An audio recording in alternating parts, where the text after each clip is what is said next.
Bulan Mei lalu, sosial media dipenuhi oleh berita yang melaporkan tentang hilangnya suatu boneka yang paling menyeramkan dalam sejarah okultisme di dunia ini. Banyak orang menyebarkan berita ini bahwa boneka yang bernama Annabelle yang pastinya kalian sudah pernah dengar tidak ada lagi di dalam lemari yang menyegelnya, yang dimana lemari itu berfungsi sebagai pengaman bagi entitas jahat di dalamnya agar tidak bisa mencelakai manusia. Dan orang-orang di seluruh jagat maya ditakutkan oleh berita ini karena apa yang akan terjadi, malapetaka atau keburukan apa yang akan terjadi bila entitas ini dibebaskan dari tempat penyegelannya.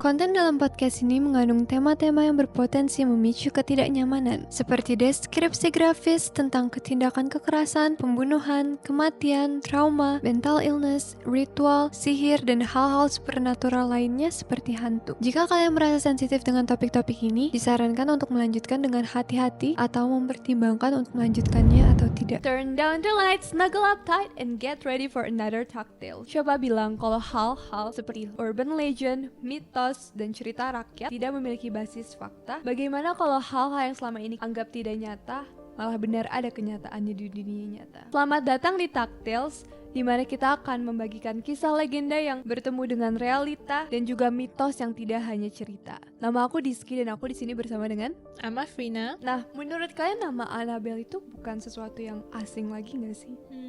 Karena boneka ini tuh sesuatu yang sudah sangat terkenal dengan filmnya yang sangat legendaris di dunia perfilman horor. Nah, aku akan membagikan kisah awal mulanya cerita dari Annabelle ini, sejarahnya, asal muasalnya, dan benarkah Annabelle itu hilang pada tahun 2025 ini. Kisah awal boneka legendaris ini bermulai pada tahun 1970-an. Ada seorang perawat muda, dia saat itu berusia 28 tahun, yang tinggal di Hartford, Connecticut. Nama perawat ini tidak pernah dipublishkan di publik, jadi kita masih tidak tahu siapa dirinya. Pada hari Natal, yang biasanya orang-orang akan membagikan kado, dan dia mendapatkan sebuah hadiah dari ibunya sendiri, yaitu adalah sejenis boneka Raggedy Ann yang berukuran besar hampir 1 meter. Boneka itu terbuat dari kain dengan rambut panjang merah dan wajah tersenyum yang wajahnya tuh terlihat polos.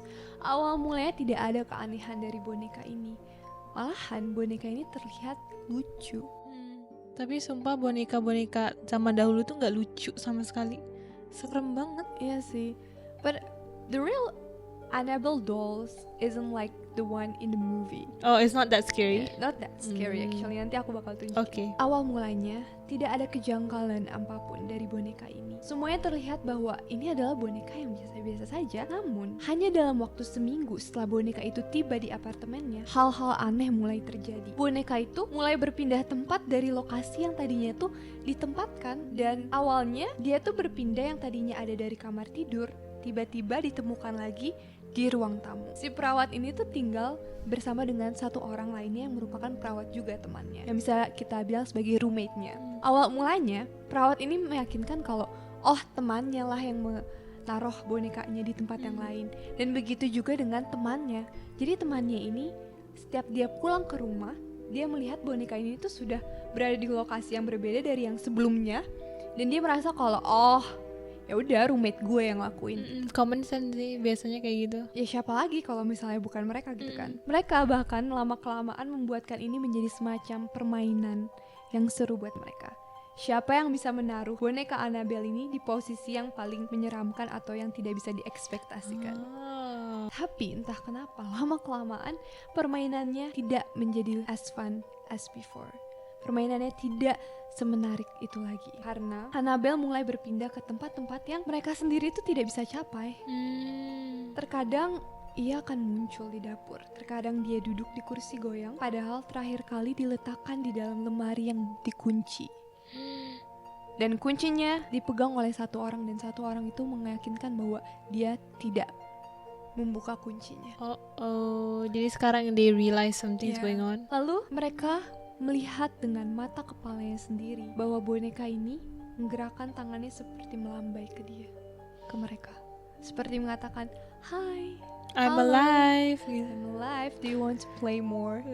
Jadi mereka menghentikan permainan itu karena mereka semakin takut. Tetapi boneka ini tidak mau berhenti. Setelah kejadian janggal yang terus menerus, akhirnya pemilik boneka tersebut merasa ketakutan. Dia menjadi percaya kalau ada sesuatu yang gaib yang mengganggu dirinya dan temannya ini. Akhirnya dia berusaha untuk mencari seorang medium atau seseorang yang ahli dalam supernatural, dan dia menemukan seseorang ini yang pada saat itu di areanya itu sangat terkenal. Dengan dia yakin, dia mendatangi tempat orang itu, dan saat pertemuan ini medium itu berkata bahwa boneka inilah yang diberikan oleh ibunya. Dia dihuni oleh hantu anak kecil berusia 5 tahun yang bernama Annabelle. Itu yang dikatakan oleh medium. Untuk mengkonfirmasi dan mencari tahu lebih dalam mengenai roh anak kecil ini, si medium melakukan ritual yang seperti ritual pemanggilan arwah. Dan setelah ritualnya dilakukan, kata mediumnya, anak ini meninggal karena tertabrak mobil di depan apartemen buildingnya. Such a coincidence. Setelah mendengar kisah dari arwah anak kecil itu, si perawat itu merasa iba, dan mediumnya juga meyakini bahwa anak kecil ini tuh bukan arwah yang jahat. Dia hanya arwah gentayangan yang tersesat. Dan akhirnya dia memutuskan untuk membawa kembali pulang boneka ini dan memperlakukannya seakan-akan itu adalah anak kecil yang sebenarnya. Mediumnya? Enggak, si perawatnya. Jadi dibawa pulang sama dia lagi, nggak dibuang, dan dia ngeperlakuin boneka yang mati ini seperti manusia anak kecil. Tapi generous banget ya dia orangnya. Ya, maybe because her job. Dia tuh melakukan itu dengan cara membelikan bonekanya baju, mainan, bahkan kayak perhiasan-perhiasan yang disukain oleh anak-anak kecil perempuan, dan juga memberikan makanan seperti permen, yang semuanya itu adalah hal yang digemari oleh anak-anak kecil. Perawat itu benar-benar memperlakukannya seakan-akan kan boneka itu adalah anak yang hidup, dan hubungan mereka menjadi dekat dan erat. Tetapi itu tidak berlangsung dengan lama. Entah kenapa, misteri kembali bermunculan. Perawat itu dan temannya mulai mendengar suara ketukan di tengah malam, dan ada suara aneh yang bergerak di dalam dinding mereka seakan-akan ada yang merayap gitu. Kemudian di saat malam hari mereka sering melihat ada cahaya-cahaya gitu dari langit-langit kamar, dan orang-orang merasakan bahwa apartemen milik mereka memiliki suhu yang turun secara drastis, yang kalau misalnya kamu di luar itu suhunya itu netral, panas atau kayak biasa-biasa aja, tapi saat masuk itu sangat dingin, sampai rasa dinginnya itu menusuk tulang. Freezing. Kemudian boneka ini suka tiba-tiba mengeluarkan suara bisikan-bisikan, dan kadang-kadang terdengar seperti menggeram layaknya binatang yang buas di hutan. Setelah boneka itu diberikan perhatian dan kasih sayang, aktivitas supernaturalnya meningkat. Kemudian salah satu dari perawat itu memiliki pacar, dan pacarnya itu sudah merasa cemas dan sudah merasa terganggu sekali dengan hal-hal yang dia alamin. Akhirnya dia mengusulkan kepada mereka untuk melakukan rencana menghabisi dan melenyapkan boneka ini. Tapi bukannya itu seharusnya what they do first? Iya, right? But they just realize now it's already, kayak mereka baru realize sekarang itu udah dangerous banget. Iya. Suatu hari mereka memutuskan, di mana hari itu adalah hari yang mereka rencanakan untuk membakar bonekanya. Mereka tidak tahu bahwa rencana mereka telah diketahui oleh entitas yang berada di dalam boneka itu. Dan pada siang hari, di hari di mana mereka akan melakukannya, pacarnya itu lagi tertidur, dan tiba-tiba dia terbangun dengan perasaan teror karena ada yang mencekik lehernya dengan sangat kencang. Bangun-bangun, di saat dia melihat lehernya itu beneran ada bekas cakaran yang memerah sampai kayak memar. Dan sejak dari situ, aktivitas supernatural meningkat secara drastis. Annabelle seolah-olah marah, dan dia sudah memutuskan akan menghabisi nyawa orang-orang yang di dalam rumah itu, termasuk perawat yang sebelumnya mencintai dan menjaga dia. Di malam itu, foto-foto meledak dari dinding, kursi berterbangan, dan juga cermin pecah tanpa sebab, hingga lampu menyala dan mati sendiri. Bahkan aliran listrik pun gak kuat sama energi negatif. Dan yang paling parah, laki-laki yang menjadi pacar dari salah satu perawatnya itu juga diserang secara brutal. Dengan ketakutan itu, mereka akhirnya menghubungi pihak gereja. Dan dari sanalah mereka diperkenalkan kepada pasangan paling legendaris di dalam dunia paranormal yang bernama Ed and Lorraine Warren. Warren menyimpulkan bahwa sebenarnya ritual pemanggilan arwah yang dilakukan oleh medium sebelumnya itu malah membuka gerbang, dan Annabelle itu bukanlah roh anak kecil yang sebelumnya dipercaya, melainkan itu adalah iblis, entitas jahat yang memanipulasi dan pura-pura sebagai sosok yang innocent untuk mendapatkan prihatin, kasih sayang, dan juga memanipulasi orang-orang. Iblis itu mempermainkan empati korbannya, membuat mereka percaya bahwa ia butuh kasih sayang. Dan itu menjadi hal yang fatal. Padahal yang sebenarnya terjadi, rumah mereka sudah menjadi tidak aman. Menurut Ed and Lorraine Warren, tempat rumah mereka telah dikuasai oleh arwah-arwah yang jadi terundang gitu loh, karena energi negatif dari sosok satu ini. Dan bonekanya itu menjadi suatu gerbang pintu bagi alam gaib yang dibuka. Jadi rumah mereka tuh dimasukin oleh banyak hal. Setelah Annabelle hampir menyebabkan kematian seseorang, akhirnya boneka itu dikurung di museum hingga sampai sekarang. Kejadian yang awal mulanya kenapa Annabelle bisa dipercaya kabur adalah The New England Society for Psychic Research. Dia membuat acara bernama The Devils on the Run Tour.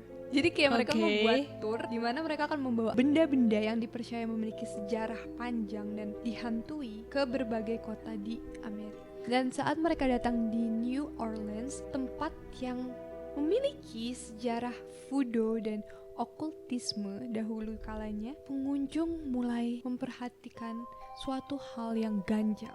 Boneka itu tidak terlihat dan suasana pameran di sana katanya mencekam. Banyak orang yang merasakan ada bayangan-bayangan atau ada yang bisik-bisikan di sekitar mereka, padahal gak ada satupun yang ngomong. Beberapa saksi menggambarkan mereka merasa bahwa pemandunya juga tuh merahasiakan sesuatu ketika ditanyakan tentang benda-benda itu, seperti ada hal yang tidak bisa diberitahukan kepada mereka. Tak lama kemudian, pada tanggal 13 Mei, terjadi kebakaran yang melanda Nottoway Plantation, yang merupakan tempat dengan sejarah yang kelam, di mana tempat itu dahulunya adalah tempat perbudakan. Kemudian ada 10 tahanan penjara yang melarikan diri dari Orleans Parish Prison. Kayak bisa gak sih ini cuman kebetulan aja dua hal terjadi saat Annabelle datang ke kota itu. Lalu kedua lokasi tersebut kan adalah tempat-tempat yang energi spiritualnya sangat kuat kan pastinya. Kemudian sosial media pun meledak, #AnnabelleMissing menjadi trending. Orang-orang mulai mengakui melihat sosok boneka itu di mana-mana, dari di Chicago, Houston, dan bahkan San Francisco. Namun, ada seseorang bernama Dan Rivera. Dia merupakan lead investigator. Dia membuat video TikTok menyangkal semuanya dan menunjukkan bahwa boneka Annabelle itu masih ada kok di Warren's Occult Museum. So it's like only a rumor. But I don't know why people spread that. It's fun, like Annabelle going on tour, went missing, going on her own tour. Solo trip gitu. Yeah. But do you think hal-hal yang terjadi seperti kayak kebakaran-kebakaran building yang penuh dengan sejarah itu sama 10 tahanan yang kabur itu benar atau enggak? Kayak kok bisa? Tapi kalau Annabelle-nya masih di dalam, coincidence berarti kan? Bisa jadi nggak sih? Nah, menurut kalian gimana? Apakah benar supernatural power seperti ini benar-benar ada? Kalau kalian suka dengan podcast yang membicarakan tentang hal mistis, misterius, urban legend, hantu-hantu, kalian bisa menonton podcast kita Taktil setiap hari Jumat dan Selasa di YouTube, Spotify, or Apple Podcast ya guys. Sekian dari kami, terima kasih. Bye!